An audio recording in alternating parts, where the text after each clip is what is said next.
This episode of the CUInsight Experience is brought to you by Elan Credit Card. Elan partners with more than 250 credit unions to provide an outsourced credit card program.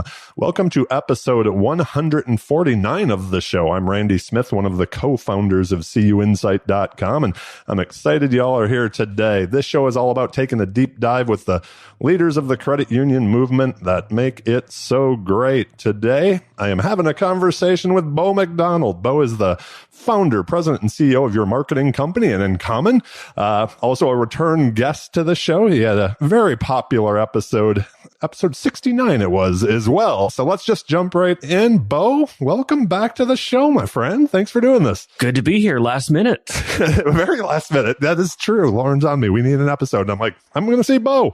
So anyways, but I say that like I didn't want to have you back, but that's not the case. It's been a while, and I happened to be back down in Greenville for a few days. You and I got to get together a couple nights ago and have dinner and cocktails like we have so many times over the years. And as you said, it hasn't happened as much recently. And I do miss that. And I will say it got me thinking quite a bit, like how much over the course of the years, we both started our companies around the same time period. You know, we think back to like the first time we met and all of that, and just all those conversations. That's time that I've always appreciated. So thank you for doing this. Great to see you again. And I can't wait to get into all of this. For a little bit of background though, tell everybody, where'd you start your career? How'd it get you to credit unions? Let's get a little Bo background. Nowhere near credit unions. I start in high school. I started as a radio DJ, and that had always been my dream. And not a whole lot of people actually get to fulfill their dream of what they want to do. So I did that for a few years, but I always said I will be broke and happy, but I won't be broke and miserable. And corporations were just sucking the life out of radio. It wasn't fun anymore. It was all scripted and it just wasn't fun. So I got into the sales side of it.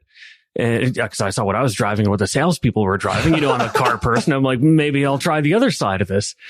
And I had clients, I would write their radio scripts and they would actually come to me and say, hey, will you help me with my billboard creative? Hey, I need a TV ad. Will you help me write that?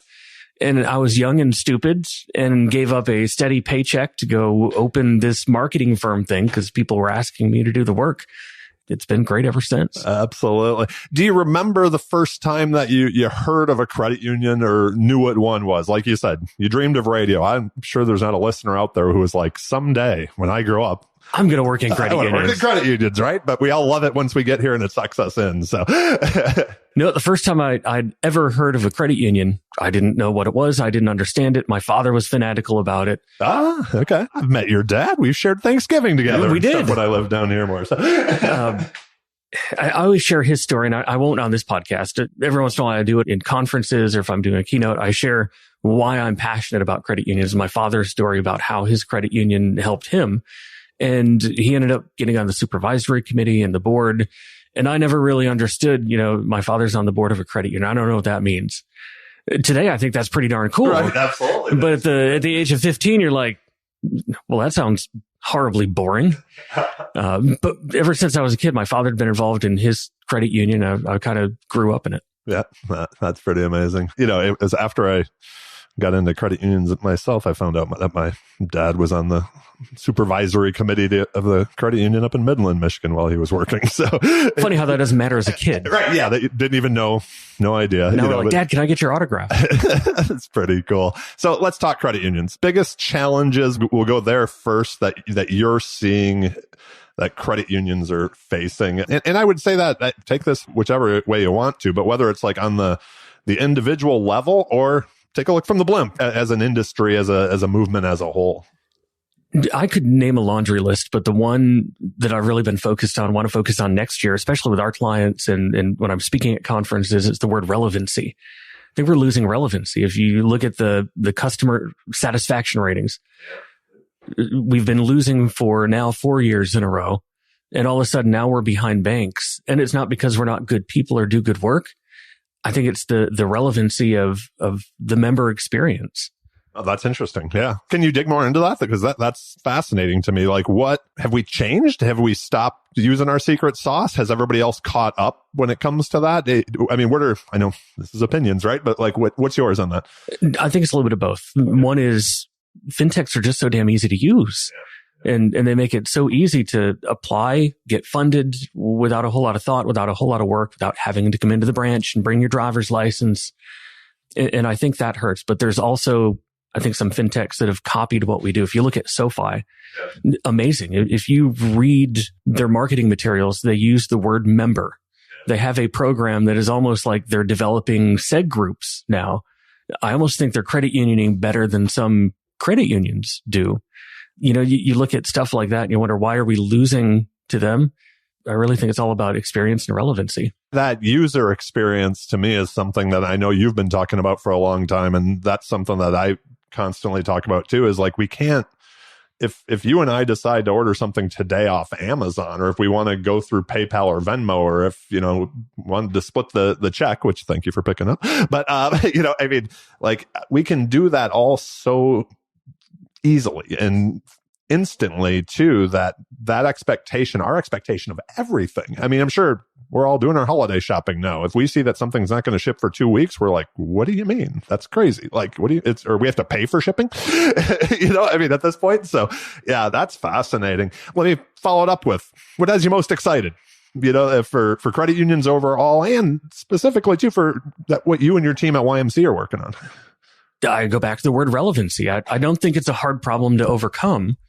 So let me go back.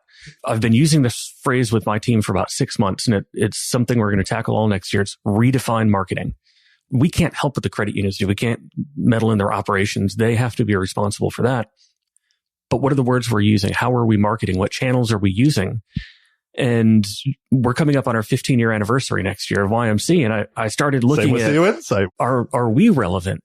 And are we walking the walk that we're talking? And when I say redefine marketing, we went through an exercise just a few weeks ago. And I asked my team to think back 15 years. Where were you in your life 15 years ago? And we went through the historical, what was happening in that year 15 years ago.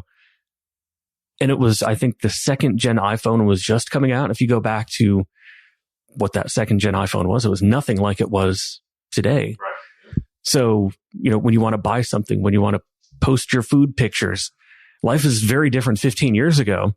And if we're still marketing like we were 15 years ago and just band-aiding it and maybe, dabbling in TikTok and, we don't have to chase the shiny new object, but if we're not exploring those relevant channels authentically, and that's the key word, authentically, we're not going to be relevant. Okay, now I'm going down a rabbit hole. And this is why I love Bo. These are the types of conversations that him and I have every time we get together. And I think there is something to the idea that both YMC and CUInsight, we like that arc of the company's careers, or our careers, and they're on that similar, just from when we started, right? And I think back, and we've talked, the interesting thing at CUInsight in a lot of our planning, I wouldn't say we've used the word relevancy, but we probably will now, but it has been always that looking back, like what we would have done 15 years ago is not what obviously we would do today. So it not only like what more can we do, but what are we doing that quite honestly isn't relevant, that's taking up time, capital, resources, that idea too. And I also think back to both when our companies were young, some of those ones that we looked up to at the time were probably 15 years old. Yeah. And we were like, oh, but they're old and stodgy and we can do it better. And, we're new and fresh. And how do you stay relevant? How do you, besides talk the talk, actually walk the walk to make sure that YMC is still relevant, but also that what YMC is doing with the credit unions is relevant for 2022, 2023 almost now and beyond? I feel like to a point we've been putting band-aids on it, and it's worked for us up until now. There's a new trend. We try it. Sometimes it works. Sometimes it doesn't. But I'd recently read a book, and it was called To Kill the Company. And it's actually something I'd already started working on. Then I read the book. I'm like, well, this is great. I'm already doing this. We were working as a leadership team to build a company that would put us out of business, focused on what do we know our weaknesses are? What do we do well? What do our clients love about us? And if we were going to build a competitor, what would we do with that? And at 15 years old now, we're a very mature company. It's time to totally rethink that. And I've been exploring that with some credit unions too, and strategic planning. Let's not go through the motions. If you were going to build a financial organization that was going to put you out of business tomorrow, what would you do? You mentioned that when we were at dinner on Monday night, and that's had me thinking, and I can't wait to get the book. Do you feel like a mature company? Sorry, this is just a total, like, you and I as friends. Like, I mean, at times I'm blown away by what CUInsight and like watching YMC, what we've grown into, but there's still a part of me, and like when Dave and I talk all the time, where we're still like, well, you never know. Remember that bad month in July that one year? You know, like there's still that. Sometimes I guess, wow, no kidding. This is, you know, like, I would call us a mature company, but not a comfortable company. I think there's a lot of, is that a founder thing, right? Are you ever truly comfortable? Well, I use the word comfort of, you know, we've been successful. We've never had an unprofitable year. Yeah. So it could be easy for us to say, well, we don't need to change. Let's just ride this out.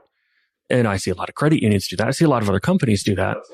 So I would say we are mature, but I wouldn't say we're comfortable. We're always trying to figure out how are we going to be here next year. Yeah, no, I get it. That is for sure. I think part of that is that entrepreneurship side, right? And actually go back, you and I were in Hawaii about 10 years ago at a CUI's conference. It's a nice life. It really is. And Les McCowan was doing a session, and he's all about the phases of a business. Where I remember that, yeah.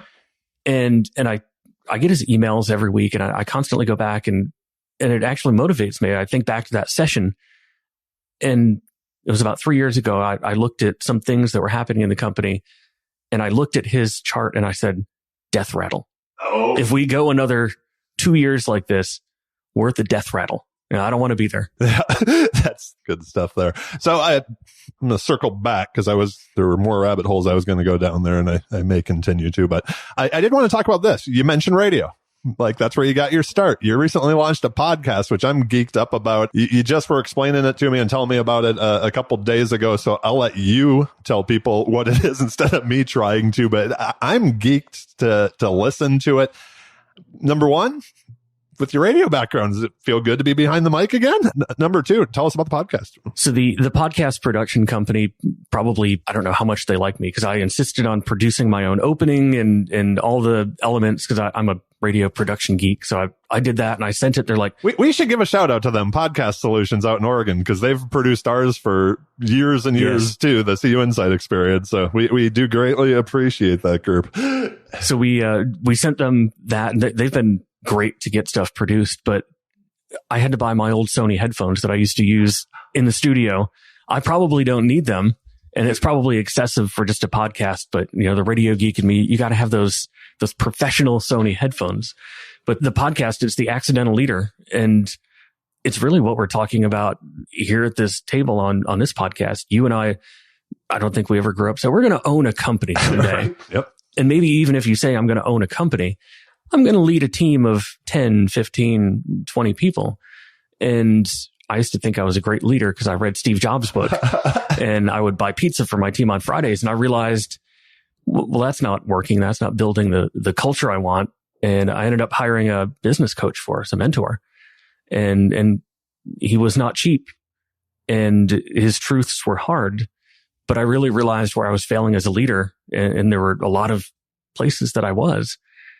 And I look back now 10 years ago, I feel sorry for the people that worked for me at that point. I was a horrible leader. Yeah. And gosh, you know, I want to help people realize where they are in their leadership journey, where their weaknesses are. And, you know, the stories of other accidental leaders like you and I, hopefully will help them correct that course a whole lot faster than we did. Oh boy. Yeah. You know, that's such an interesting thing because I think a lot of the times when whether it's in our cases where you're starting a business, like in the beginning, you weren't leading anybody. Either Dave and I weren't leading anyone. It was just us. We were doing the stuff. We were just doing and building what became successful businesses. But along the way, and I think you see a lot of founders that struggle with that, right? Like how you lead and manage people is much different than how you found a company, right? So yeah, like I said, I can't wait for your podcast. It's amazing. You know, it's interesting when you talk about that path, and you know, maybe someday we'll have this conversation on air more in depth. But for us, it was even me realizing that that's not my strength. Like being a leader is not my strength, and I still think it's one of the best decisions that I've ever made. And, you know, and I would give it to Dave as well. Both of us looked at each other and were like, this is not what we want to do. And that's why we have Lauren. She's been amazing. So one of the best leadership decisions I would say we made was realizing that we needed a leader to take CUInsight and run CUInsight and take it to the next level, which she's done. So, you've worked with a lot of CEOs. So I'd like to keep on the leadership. This would actually be fun to ask even more, probably a couple of years from now, after you've talked to a bunch more, where you're able to pick all of their brains and get, all that amazing just experience from other people. But what makes a good one? Like we talked about what makes that you've seen that good leader, the good CEO of a credit union. And on the flip side of it, what makes a bad one, right?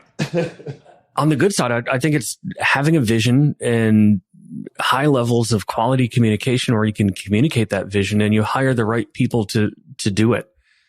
Going back, talking about the podcast, you and I were doers. We started this thing. It was a very small company. And in the podcast, I go into the self-worth. When you stop doing the doing, what's left for you? And you spend this week, I spent 3 hours working on a presentation I'm going to do for some clients in January, teaching about task saturation. Why are you doing these things? And it's hard for me to say, I just wasted 3 hours on this instead of doing these things. But that's not my job anymore. I had to realize I've matured as a leader. Our company's matured. So what makes a good credit union leader? I think looking forward, you're $100 million credit union now. You want to be a $150 million credit union. When's the last time you looked at your job description? Why are you touching ACH? You have 3 people in your accounting department. Right. Have the vision, execute the vision, lead the people. Our most successful credit unions are doing that. They have a niche. They know what they do. They lead their people well. They're passionate about it. The not so good ones, I won't name names. Right. They haven't matured as a leader. Okay. They're the CEO of a $100 million credit union, but still acting like the CEO of a $25 million credit union. They're doing the doing. They're micromanaging, and they're going to be a $100 million credit union 10 years from now because they're just going through the motions every day. And they haven't understood what is my job as a leader. As you were saying vision, I was really zoning in on that. That was something, recently returned from Africa and doing the Climb Africa, which we'll link to as well. But that was something like George Ambato from Akaska. There were a lot of people around, and whether it was other African SACCO and credit union leaders who were coming in for the opening of the academy and all of this. And person after person talked about George's vision. And the thing that I kept coming back to, because many were like, when George came to us with his vision, we thought he was crazy. But the idea that he was able to communicate that vision and then bring people on board where now it's a shared vision, I think that's powerful, right? And that to me I was sitting back and I remember talking to Mark Meyer about it, standing in the back of the room, just going, not only does George have the vision, but he's gotten a whole bunch of people to buy into that vision as well. So I'd like to go there from a leadership standpoint, whether it's working with YMC or when you're working with credit unions. How do you get the vision, the buy-in from an organization that, and I hate to say the phrase, but I'm going to say it again, that we've always done it that way. But when you talk about, to bring it full circle, staying relevant, becoming more relevant, any hacks, I guess, that you've picked up along the way on, one person can have a vision, but if it's not a shared vision, you're not going anywhere with it, right? Where do I want to go with that? Time, I think, is one. We've had some amazing new clients over the last 2 years that are brand new CEOs, and they've come into credit unions that have either been on the brink of failing or they've been comfortable. They haven't done anything. They haven't grown. They haven't changed. And they've come in with a vision, communicated that vision, and I said time when I started the answer. You ain't going to get there in 3 weeks or even a year. They're 2 years into their journeys and they're still crafting that vision. They're still finding the people who want to follow that vision versus the people that are uncomfortable with it and say, well, this is new. I don't like this. I don't want to do this. I would say time and good communication. For me, I can have a vision. I'm a horrible communicator, but I have a leadership team that surrounded me that they are good communicators. Yeah. They know how to lead their people so much better than I do. And that's where I lean on them. Here's the vision. Help me poke holes in this as a leadership team. Where are we going wrong so that we can craft this vision and you can lay this out to your team and help us get there.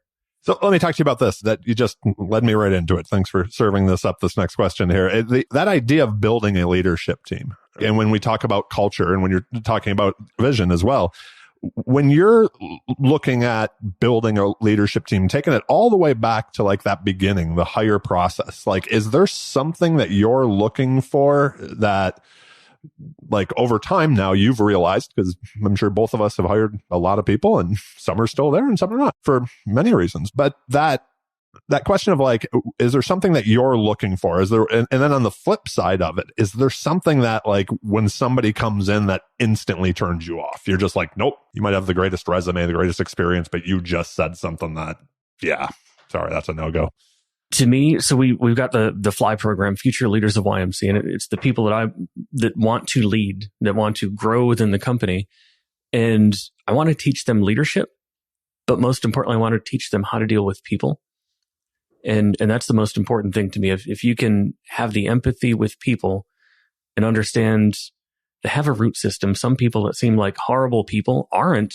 They're just reacting the way that they know. And if you can crack that nut and get to those people and really find, are they just broken people and we can work with them, or are they truly garbage humans and they need to leave the organization?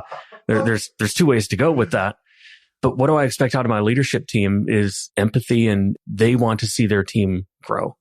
And, we can focus on profit. We can focus on numbers. That's all well and good. But I feel like the more we focus on leading our team, they serve our clients well, and our clients are happy, and they stay, and they tell more people, and then we get more clients. And it all starts with having a team that cares about what they do. Yeah, absolutely. Something that turns you off though, where if you're like in the interview process, that if you hear it, you're like, you don't fit here. Interviews are so tough because it's like going on a date. You can get into that relationship within a year and be like, I got sold a bill of goods. Yeah, absolutely. But one example, we just hired a brand new position on our leadership team, and we were about a month in. She spent about 20 years at one of the largest agencies here in South Carolina. So I knew she was going to challenge us. She had a lot of great things to offer us, stuff that was going to make me very uncomfortable as we were maturing as a company, and we needed, better processes and to fill some of those gaps. And it was one of the first, probably within the first month, she had conflict with another team member, and she did not handle it the way that I wanted it handled. It was off the rails. And we just had a conversation that you may be right in what you're upset about, but you can't treat my people like that. You can't treat your people like that. And luckily we had a great conversation after that. And she shared why she responded like that. And that was so cool for me as a leader to say, this is our culture. This is our line in the sand. You're not going to cross that.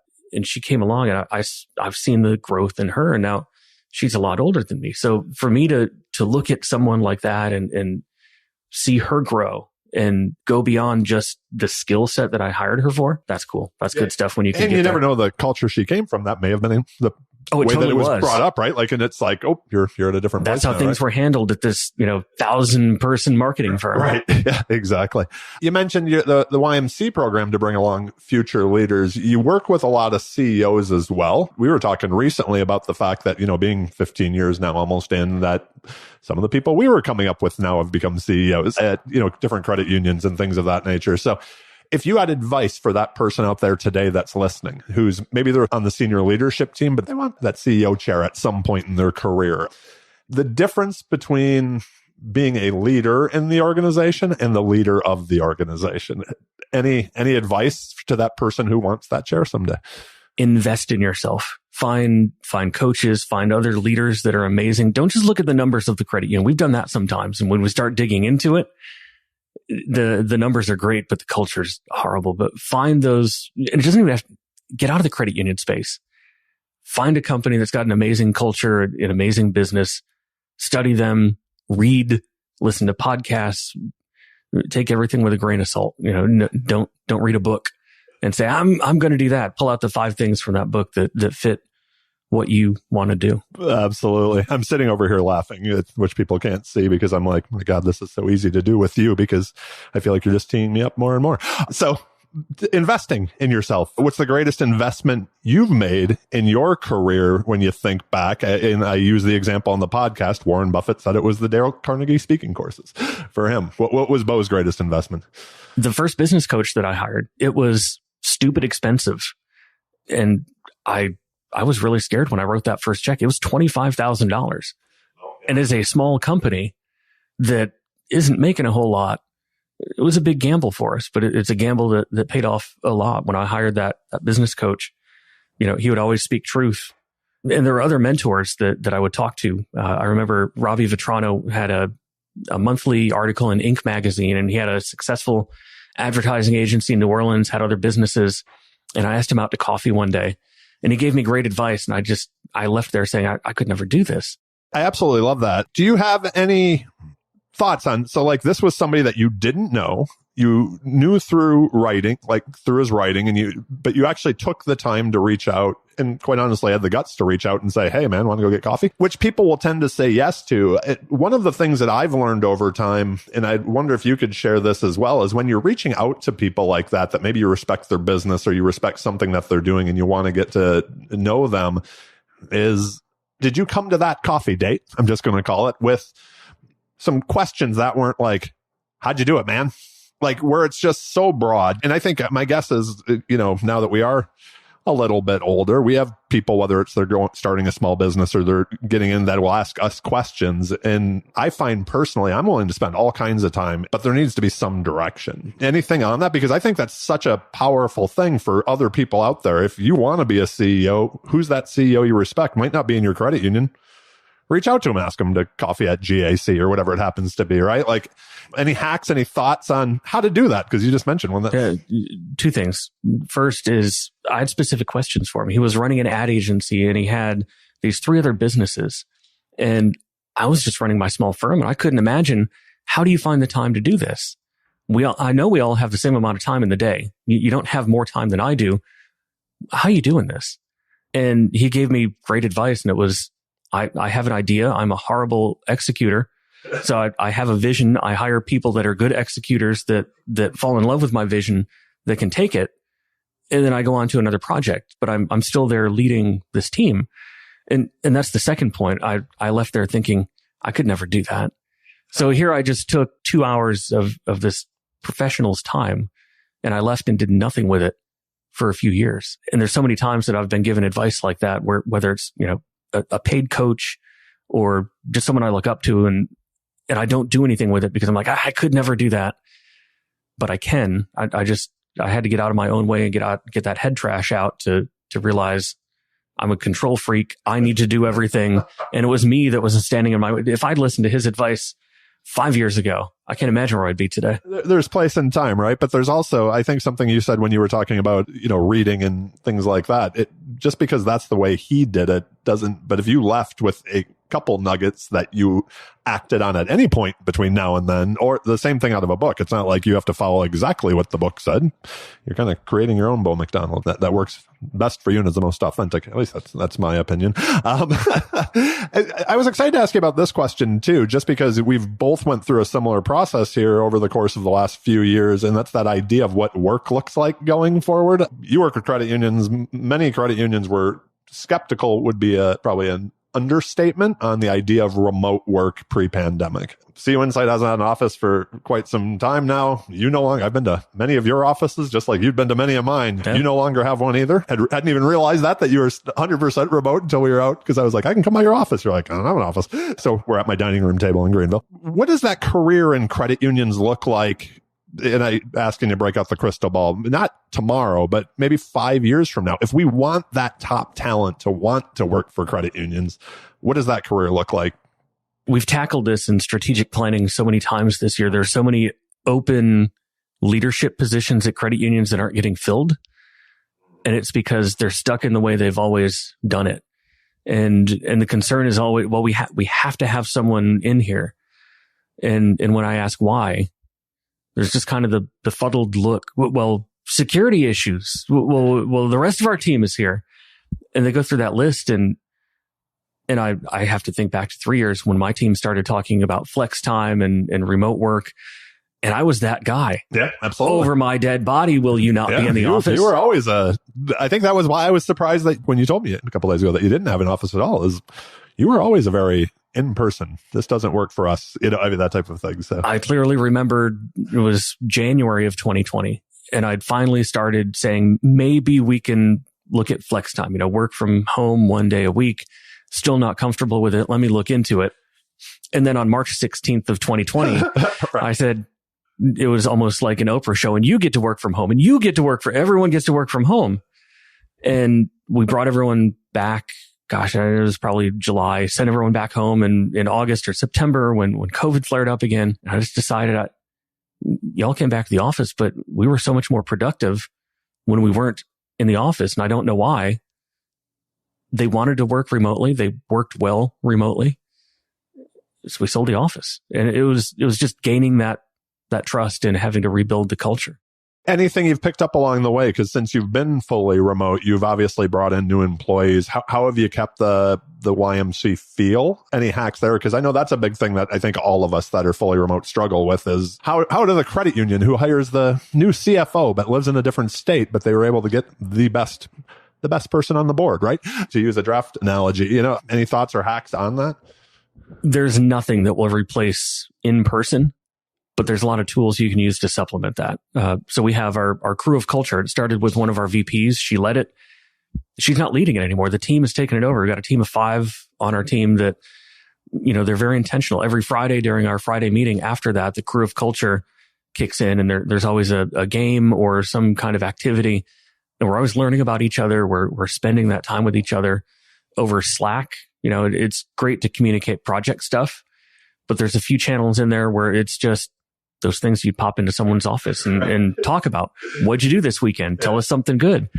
So you still have that personal connection, even though there's probably 4 team members I never met in my entire life. Yeah. But I feel like I know them just as well as 5 years ago when we were in the office. When the folks that were there. Yeah, that is important. We're still trying to find ways to connect. Like this Friday, we're having a baby shower for Robbie. So how do you do that? So I'm going to flip the tables. I'll ask you the question as the host. You've got team members kind of all over the country. Are you bringing them all in here to Greenville to do that? Nope. It's over Zoom, and Linda's organized it. And it's, oh gosh, I'm glad this will come out after the baby shower, because I think it's a surprise, to tell you the truth. So speaking of Slack, there seems to be a separate channel that Robbie's not involved in that's in Slack that's been doing the planning of this. So Dear Podcast Solutions. Right. Date.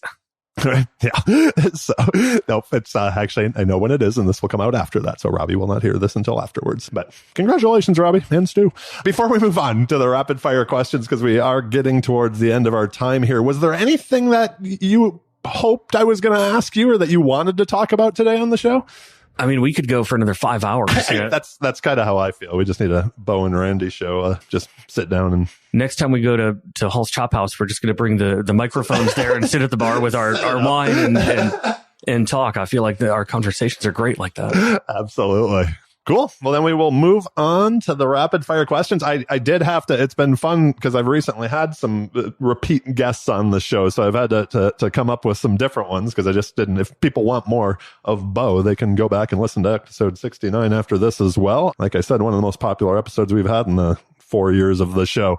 First question. What was that first job you ever had? Was it the radio gig? No, it was the skating rink. I was DJing at the skating rink. Okay, I have to tell everybody this. Bo was like a doubles skater, so you might get mad, but your dad, which you should be very thankful for, I asked for many years for a picture of you in like sequence, like shooting the moon or something like that. Sorry, I know this is audio, but I literally just kicked my leg out like I was roller skating when I was younger. So if he ever needs to go in a nursing home, he knows who's going to take care of him. That picture's not getting out. That's getting out. Exactly. It would be amazing though. That would be such a fun cover photo for this. Come on, Dad. No. When was the last time you were amazed by something, either personally or professionally? Oh gosh, I'm going to go back to the YMC family meeting. We had a guest speaker. He's actually going to be the first guest on my podcast in a few weeks. Ash Davis. He's an author, TEDx speaker. He wrote a book called A Life Through Letters. And it was a collection of letters that his father wrote while he was dying. And it was to people, to things. And I invited Ash to come speak and open our family meeting, our client meeting. And the vulnerability of our clients, our team, as he went through, of course, there were tears as he was sharing the stories from his father and from the book. But then he laid down the book and said, now you have to write a letter. And everyone in the room was challenged. And I walked out in the hallway. I saw one person crying there. Someone else walked into the bathroom, found someone crying in a stall there. And first of all, I promised my clients next year we're opening with a comedian. I'll flip that. But I was amazed at learning about people and hearing their stories, because some people shared their letters in front of the room. And gosh, just, that moment of vulnerability, you don't always get that in a business setting. It sounds like you created an experience, my friend. So even if you bring in the comedian last year, people will probably still be talking about that one for many years to come. That's pretty cool. That hit the heartstrings. I haven't felt like that in a long time. That's awesome. I love that so much. Is there anything that you're currently working on about yourself? What's taking up the personal growth space for Bo? Real estate. It's been a fun side hustle. I got into it accidentally when I accidentally bought our first office. Yeah. Outgrew that, sold it. And, of course, we made a profit on it. My accountant said, you should probably put that back into real estate. And I've gotten into commercial real estate. 2 years ago, I moved to little downtown Liberty. Outside of Greenville, yeah. Just about 20 miles from Greenville. And the downtown was nothing. And I'm used to living in Greenville, where I can walk outside my door and am I going to have Ethiopian, Indian, 100 Mexican, burger? There's 100 restaurants and bars. There was nothing. For all you listening out there that haven't been to Greenville, you should really make a weekend trip for you. You'd really love it. And then pop down to Liberty too and see what Bill's up and build. It's beautiful. And I moved to Liberty and there's just an empty downtown, literally empty. Not an over exaggeration of a few things. It's empty. And it made me sad to see these old buildings sitting there and rot. So I looked at my real estate opportunities and said, well, let's buy one of these. And then I filled it and bought another one. And the gentleman's putting a restaurant in there and doing an awesome job of revitalizing this old historic property. So it's been fun to see the downtown start to come back to life. The thing I love about watching what you're doing there is that credit unioner in you is like you moved to Liberty, but became a part of the community also, and like the growth of the community. It reminds me of so many credit unions out there. So anyways, well done, my friend. I want to jump to this one. Is there anything that you are unreasonably cheap with or thrifty? Groceries. I've got a beautiful kitchen. The kitchen that is in my house, I didn't put it in. The former owner did. Probably cost more than my first house did. So most of the time when I get home late, I want to make hamburger helper or a deviled ham sandwich. So I'm unreasonably cheap. When I'm going to cook, I go to Fresh Market or I get the good stuff, but I can't stand a high grocery bill. I buy crap junk food. I think that was something that surprised Jill and me, is that I love to walk down every aisle and find the deals. Yes. And if we don't, I love that so much. I want to see that number when I check out of the, you saved this much. This is a place that I am as well. So I hear you there. Chairman Harper, recently over the past summer, I was having dinner with him and he was like, a question, I'd love to hear it. I was like, I love this question. So I've added it to the show since then. So it is a new one since you were on last time. Who plays Bo McDonald in the movie, the biopic of your life? Jack Nicholson. Awesome. The bio's already been done. It's called As Good as It Gets. The salty old cranky man living alone in an apartment surrounded by books and music, and then all of a sudden has this awakening. That's fantastic. I love how fast you had that. You mentioned a couple books already that we'll link to in the show notes. Anything else you're reading or you think anybody else should read out there? And from a leadership standpoint, there's a really good series. Ryan Holiday has a few books out. I started with the Daily Stoic, and he's got 2 or 3 others. Ego is the Enemy is probably my favorite. Any of his stuff, it will shake you. It will make you think about yourself as a leader and why you do what you do. I am a huge Ryan Holiday fan, and I actually think that might be the first time in almost 150 episodes that anybody's mentioned him. So that's too bad, but that means that everybody hopefully has a new read there. The last question that I really have for you in this, and like I said, I had to jump around a little bit because I didn't want to ask you the same stuff I asked you before, is like, what's that best piece of advice that you ever received, and like, who gave it to you? Go to the concert. Well, now I have to ask another one. Well, who gave you that advice? It was it was April or May of 2020, and it was mid-pandemic. We weren't working in the office, but we were hiring for a position. And of course, we're still trying to figure out how do you hire virtually now. So she came into the office. She was a younger lady. And we asked her that same question, what advice would you give your younger self? The typical cliche interview questions in a first interview. And she said, go to the concert. I love and that. I did the same thing you did, but tell me what that means. Yeah. She said, there are so many concerts that I wanted to go to. And I kept saying, I'll do it next time. I've got work. I've got to do this. And she said, that work will be there tomorrow. I lied to myself of thinking that this was important. And it really wasn't. It could have waited 3 days. I could have gone to the concert. Yeah. And I look back on that now and I think of, how many artists died during COVID that I kept saying, I'll see them next time. I'll take this work commitment and just go to the concert next time. Okay. Well, now I'm adding another question because of your music background and I know you love live music. What are you listening to today? What's the top of Bo's playlist at this point in time?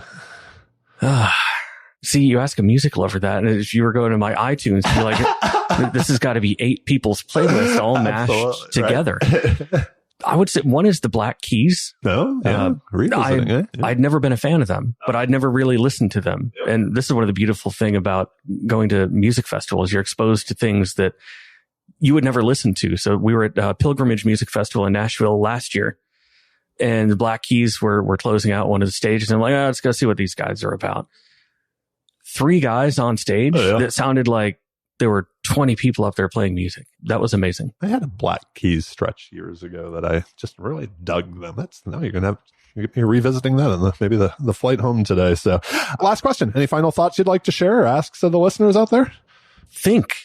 Be relevant. Redefine your credit union. Something that's so important to my heart this year is, looking at relevancy. Do the simple exercise. Write down what your life looked like 15 years ago or 10 years ago, 20 years ago, whenever you became CEO or started at your credit union. And then do that same thing. What were you doing at your credit union 15 years ago? And how much has changed and how much hasn't? And that'll be a gut punch. I promise. Well, there you go. Thank you so much, my friend, for being back on this show. I went longer than I've been trying to go recently, and I could have went another hour, I'm sure, or 5. I absolutely love talking to you, and I have a million other questions that I did want to ask. So anyways, we'll have to do it again soon. Before we go, though, like I always say, we linked everything in the show notes. You can find out more information. There are going to be some good ones. I would recommend everybody pick up the Ryan Holiday books or go down that rabbit hole a little bit because you'll keep going. Make sure also to check out Elan Credit Card in the show notes. Their digital technology, industry-leading rewards products, and commitment to credit unions have made them a great partner for the show. And I am very grateful for their support to be able to have this much fun doing what I do and having conversations with my friends like Bo. Please also subscribe to the CUInsight Experience on your favorite podcast player. We're on them all. We will also link to Bo's new podcast, so subscribe to that one too and take a listen. I know I will be. And if you're looking for any of the books we talked about today, a quick Google search of the CUInsight Experience podcast book list, and your next read can be on its way from Amazon. Last but certainly not least, I want to thank you all for listening. Y'all rock, and I appreciate the kind words that come in about the show. Be well, my friends, and I hope to see you all soon.